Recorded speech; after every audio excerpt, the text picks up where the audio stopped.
Kasi nung araw dyan talagang kikilabutan ka naman talaga. Kasi kwento rin naman ng tatay ko. Tapos yung sinasabing San Telmo. Since 1980 ako rito. Napasok ko yung tunnel na yan mula rito hanggang papunta sa Global. Tagos ng Guadalupe. Sa kasalukuyan siguro, hindi na papapasok ng diretso yan, natatayo ka. Mayroon na kasi mga nagbigayan dyan ng mga pundasyon eh. Meron ang lalaki ng mga ahas dyan, sobrang ang hahaba. Kaya nga natakot na kami pumunta dun. It's a well-preserved facility, yung tunnel. It's very unique kasi wala kang makikitang ganong klaseng tunnel sa ibang bansa. Nasa ilalim siya, tapos sa taas, modern city, no? Kakaiba. No one knows that in the heart of Metro Manila ay may tunnel pala. And no one knows, diba? Right up dito sa ating bubong, and dito po yung C5.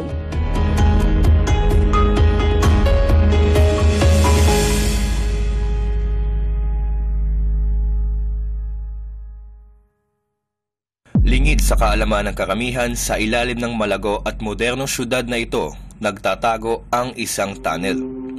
Ito ay ang Bonifacio War Tunnel. Ang entrance ito ay matatagpuan malapit sa isang mall dito sa Taguig. Ang kabuuang haba ng naturang tunnel ay 2.24 kilometers na mamagtas mula Taguig, C5 hanggang sa Barangay Pembo at Barangay Istrembo, lungsod ng Makati. Ngunit may mga accounts na nagsasabing malawak pa ang tunnel dahil may mga lagusan pa ito patungong Villamor Air Base sa Pasay, Guadalupe at maging sa Malacanang Palace.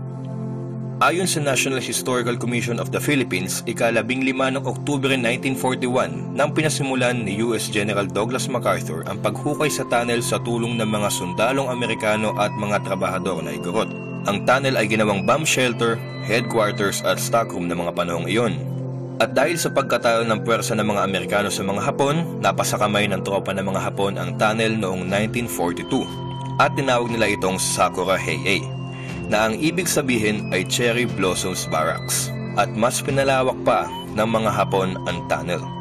At mula sa pagbabalik lakas ng Amerika sa Pilipinas noong Oktubre 1944, nagtago ang mga tropang Hapon sa tunnel at maging ang kanilang leader na si Tomoyuki Yamashita.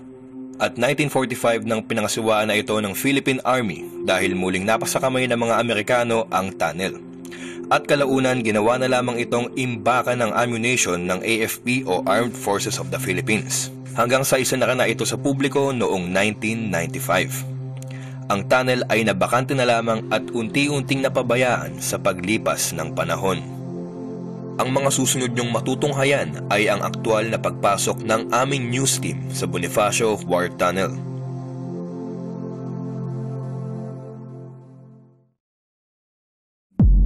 Ayan, so bumababa na nga kami ngayon dito sa entrance ng tunnel. 59 steps at napakakitid ng mga hakbang.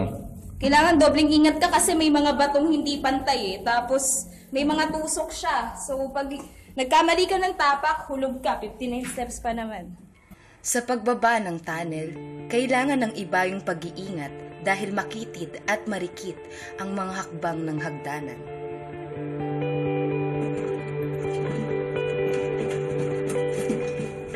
Okay, so nakakating na nga tayo dito ngayon sa intersection ng tunnel at ang tunnel ay nahahati sa dalawang portion.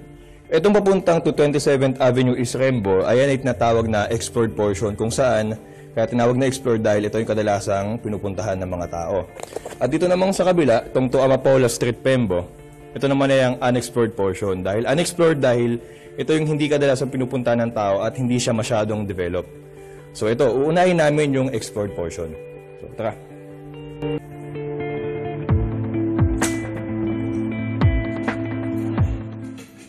Patungo kami sa direksyon papunta sa 27th Avenue, East Rembo, kung saan matatagpuan ang isa sa mga exits ng tunnel.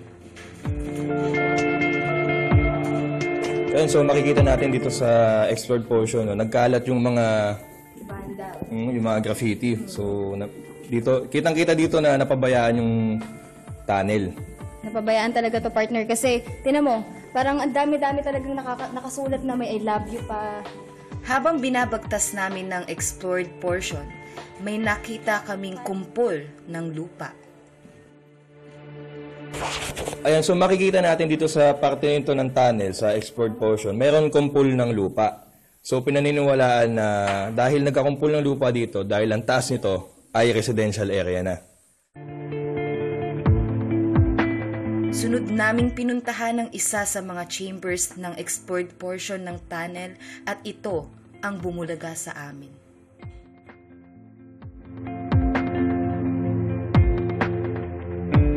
Ayan, so makikita nga natin dito sa isang portion ng tunnel, mayroong malalim na balon. So, ingat tayo. Sinasabi sa mga kwento nila, dati daw, reserva daw ito ng gasolina. So, meron kaming kasama ngayon, sabi nila dati, nung mga bandang 2002, wala daw tubig dito. So, ngayon nagkatubig na. Dati daw, may mga grills daw dito. So, ayan, pinignan ako ng mga tao. Ang napapanood nyo ay isang videotape archive na nagpapakita sa itsura ng tunnel noong may ilaw pa ito at noong may grills pa ang naturang balon. Makikita na malinis pa at wala pang mga vandalisms sa explored portion. At makikita din na maintained ang tunnel sa mga panahong iyan.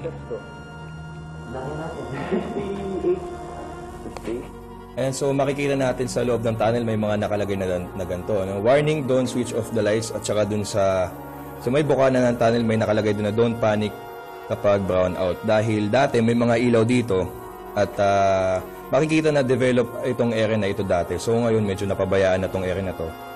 At ninakaw yung mga ilaw ng mga residents na nakakapasok dito ng walang paalam sa tunnel.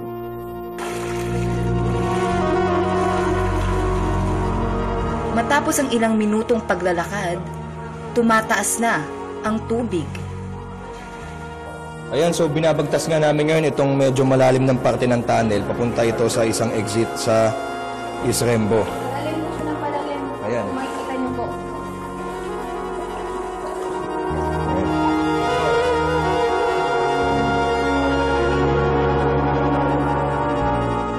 Ayan, so baka dito na tayo tumigil kasi malapit na. Malapit na yung boots ko eh. Ayan, so titigil na kami dito sa portion na to dahil hindi na kaya ng mga bota namin sa taas ng tubig. Konti na lang po. At kung matatanaw nyo doon, makikita nyo ang isang exit ng tunnel. Ayan ay ang sa 27th Avenue East Rembo. So ayan. Ayan yung ginawa daw septic tank. Sinasabi na ginawa daw septic tank ang naturang exit ng tunnel. Nakapanayam ko si Ginang Rolle ukol sa nasabing issue at ito ang kanyang sagot. Hello po, Nay. So kasama po natin ngayon si Mami Bot. Tapos po tatanungin po natin siya tungkol po dun sa exit tunnel. Totoo po ba yun, Nay, na ginawa na pong septic tank? Ay, hindi totoo yun. Hindi na sana napasok ng tao yan, babaho, hindi totoo yun. Talaga pong nilagyan lang po talaga. Sinaraduhan na kasi nga pinapasok ng mga estudyante, diyan sila nag-ano, ang inaano doon yung bang, nila, yung protection ba ng mga bata na hindi alam ng mga magulang na dyan pumapasok. Nagiinuman sila dyan. Yung sinasabi, kwento lang yun, kinagpapaniwala doon, hindi totoo yun. Sa pagpapatuloy ng aming exploration sa Bonifacio War Tunnel, magtutungo naman kami sa tinatawag na unexplored portion. So, andito po tayo ulit ngayon sa intersection ng unexplored tsaka explored. So, dito naman tayo ngayon sa unexplored. Tara po. Ito ay ang unexplored portion ng tunnel. Hindi ito kadalasang pinupuntahan ng mga tao. Kumpara sa explored portion, mas malawak ito at masasabi ko na misteryoso ang parting ito ng tunnel.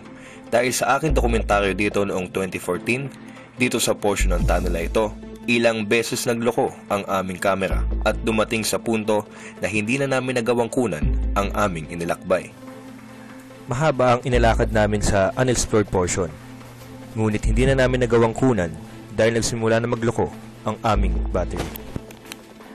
Ayan, so nandito na nga kami ngayon sa unexplored portion at kitang-kita ang kaibahan dahil dito hindi masyadong walang semento yung mga walang semento yung mga pader at medyo mausok sa loob. Ito siguro yung sinasabi nila na yung area na pag nalanghap mo yung chemicals, medyo delikado. Kumpara sa explored portion ng tunnel na ito, makikita po nating mas malinis itong unexplored portion. So nandito tayo ngayon sa isa sa mga chambers dito sa unexplored portion. Itong Bonifacio War Tunnel, sumatotal binubuo ito ng 32 chambers, no? At ang mga kwarto dito ay mas malalawak kumpara dun sa kabila. Okay, so makikita nga natin dito sa unexplored portion, dito nakalagay ang kanilang fuse box dati, na ngayon ninakaw na, siguro, no? At makikita dito na talagang sobrang tanda na ng structure to dahil kinakalawang na.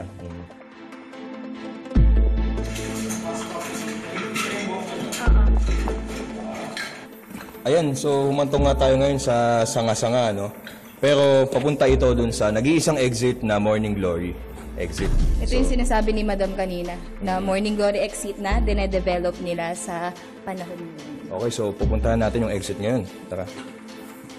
Mahaba-haba ang nilakbay namin sa unexplored portion ng naturang tunnel hanggang sa sinalubong muli kami ng tubig at sa pagkakataong ito, lampas tao na ang lalim. Ayan, so nandito na naman kami ngayon sa matubig na part ng tunnel at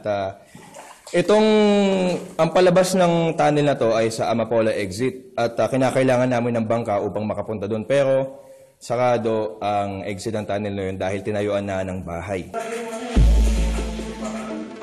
Makikita sa porsyong ito ng tunnel ang malakwebang stalactites at dito natin makikita kung gaano nakatagal ang tunnel. So papunta nga kami ngayon dito sa isang exit papunta sa Villamor Air Base naman pero sabi nila sarado na daw. Pero titignan lang natin, so tara. Sabi nila, Abby, meron daw ditong yung exit daw nito. May dadaanan ka na sobrang kitid na daan. Pero Makitid? So dito, di pa pala makitid, pero matarik na siya no? Oo. Nakita niyo po ba yung parang fog? May fog po kasi parang, ito po yung sinasabi nilang medyo mausok at medyo nakaka-suffocate po talaga dito. tsaka unti-unti nang umiinit. Mainit na po dito sa area na ito. Habang binabagtas namin ang lagusan patungong Villamor Air Base, ito ang nangyari sa kamera namin. Ang init na dito sa part na ito. Tsaka lalaki ng mga bato.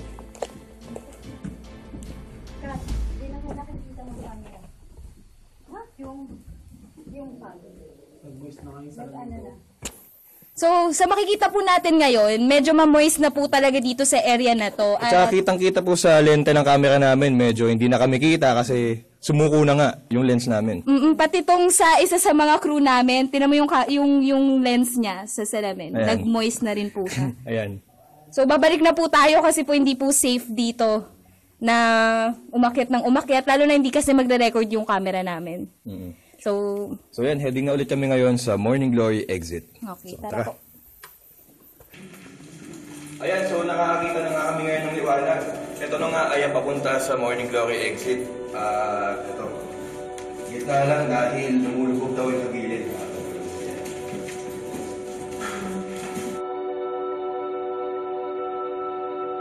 So ayan na nga, papalabas na kami ngayon dito sa Morning Glory exit. At ang saya dahil nakakita na kami ngayon ng authentic na liwanag galing sa araw. Ayan. Welcome light! Ayan.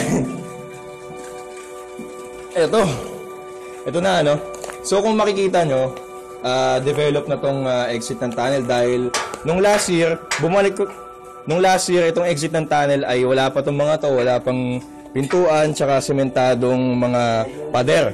So ngayon, kitang-kita na develop nga ng Barangay Pembo itong exit na to ng tunnel. At on the process sila ng developing kasi pag pinanel nyo yung camera sa kabilang side, makita nyo, nandiyan pa yung mga construction materials nila. Ayan, so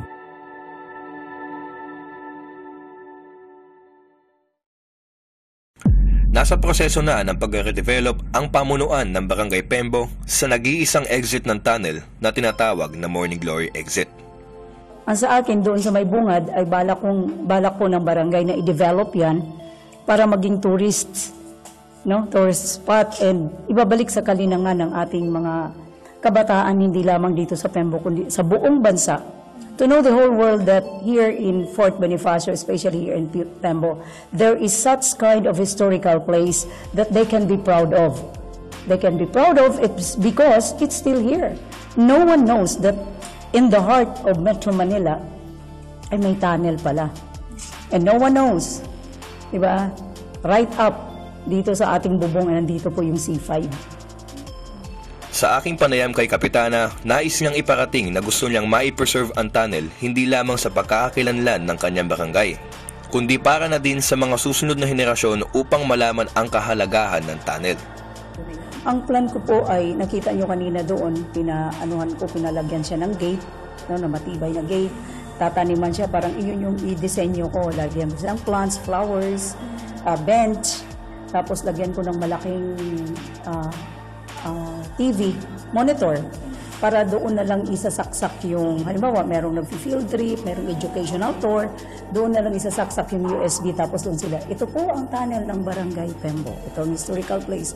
Para mai-address na. Even if there will be no entry inside, kasi siyempre kailangan mo, kung may tour man, may tour guide, pwede rin. Makakapag-generate ka, you know what? You will generate job. No? You will generate business. It's because dyan sa labas, gagawa yan. If other provinces have do it, let's say, for example, in Bohol, there is the Chocolate Hills. Here in Pembo, there is a historical tunnel. At nasa proseso naman na ang BCDA o Bases Conversion and Development Authority sa pagre-rehabilitate ng tunnel upang gawin itong museum. Nung natigil yung program or yung project ng North Rail, sabi namin, sayang naman yung tunnel, yung historical value niya. It's a well-preserved facility, yung tunnel. Tapos, it's very unique kasi wala kang makikitang ganong klaseng tunnel sa ibang bansa. Nasa ilalim siya, tapos sa taas, modern city, no? Kakaiba. So, we want to harmonize yung development sa taas, yung modernization with a program which espouses the preservation of the history of this facility. Hindi lang yung tunnel, pati yung buong Fort Bonifacio. Parang mapipreserve niya yung character niya na dating military installation. So right now, we are now at the second phase of the project of developing and rehabilitating the tunnel. The first phase, yung tinatawag na detailed engineering study. We want to ensure that the tunnel is safe to rehabilitate and develop into a museum. So, kailangan malaman yung structural integrity unang-una. So, we hired consultants, experts, engineers to determine and evaluate the tunnel. And we've completed that first phase. And magandang kinalabasan. Sabi nila, structurally safe yung tunnel and it's ready for rehabilitation. So we're moving on to the second phase, which is the actual rehabilitation of the tunnel. The rehabilitation would entail yung strengthening of the structure itself, lalagyan ng mga reinforcements. Pero ang gusto natin, ma-retain yung look niya. Kung ano itsura niya, yung rough yung look, parang rocky, di ba, yung hindi siya smooth. Gusto natin i-preserve yun eh.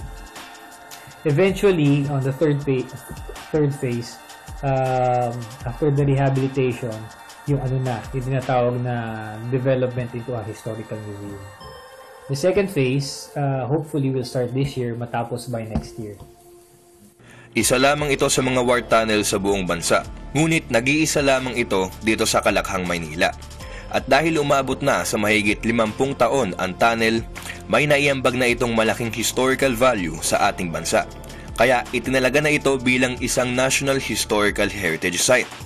Sa pagtatapos ng aming espesyal na dokumentaryo, napatunayan namin na hindi biro ang pinagdaanan ng ating mga kababayan noong panahon ng gyera. At nalaman din namin na ang lihim na natatago sa ilalim ng modernong lugar ay naging saksi sa mga mahalagang pahina ng ating kasaysayan. Dahil ito ay naging kanlungan ng tatlong lahi, mga Amerikano, Hapon at mga Pilipino.